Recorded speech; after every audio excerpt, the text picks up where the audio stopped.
This is John C. with Action Economics introducing the retirement planning spreadsheet. This is a relatively complicated sheet, but is also extremely useful.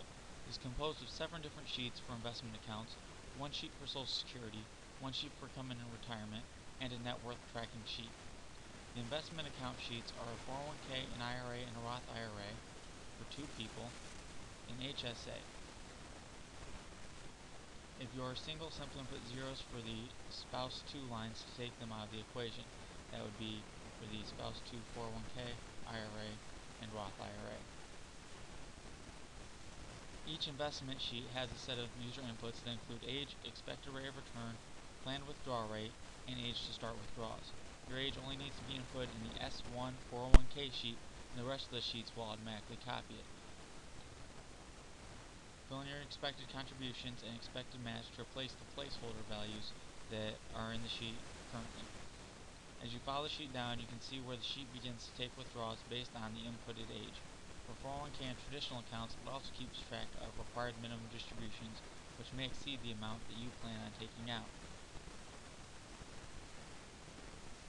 Each subsequent sheet is virtually identical to the first sheet, exceptions being that the IRA and HSA sheets do not have a matching column and the Roth sheets do not have an R&D column.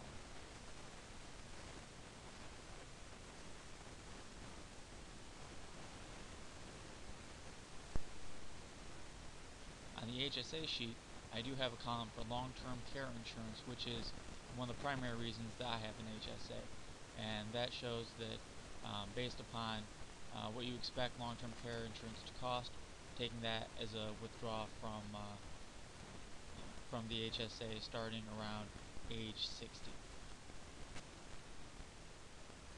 Next, we have a Social Security sheet, and this sheet, if you provide your averaged indexed monthly earnings, your AIM, will calculate out what your monthly Social Security payment would be based upon whether you took Social Security early at full retirement age or took the delayed credits and took Social Security at age 70. You can get your AIM by going to Social Security's website and signing up for an account, which will have all of your Social Security information and earnings record available.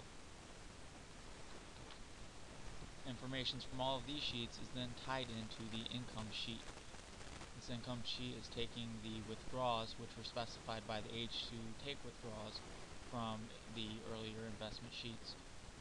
All that information is told here, showing how much monthly income you could take from those accounts. Of course, just because you plan taking 4% from an account doesn't mean that you will. It may make sense to withdraw less if your need for income at the time is less.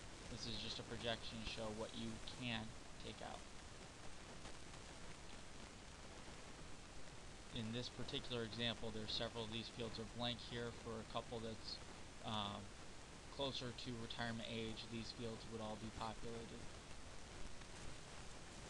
An extra sheet on here is the net worth tracking sheet, which shows every 10 years the change in net worth by adding up the different accounts. The first column, first set takes into account 401ks and traditional IRAs, then adds in Roth accounts, and then adds in health savings accounts. All of that combined shows the total net worth at the time.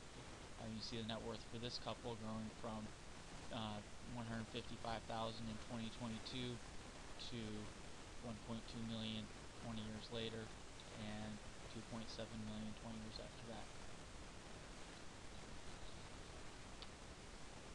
If you have any questions about this spreadsheet, please feel free to contact me at actioneconomics@gmail.com.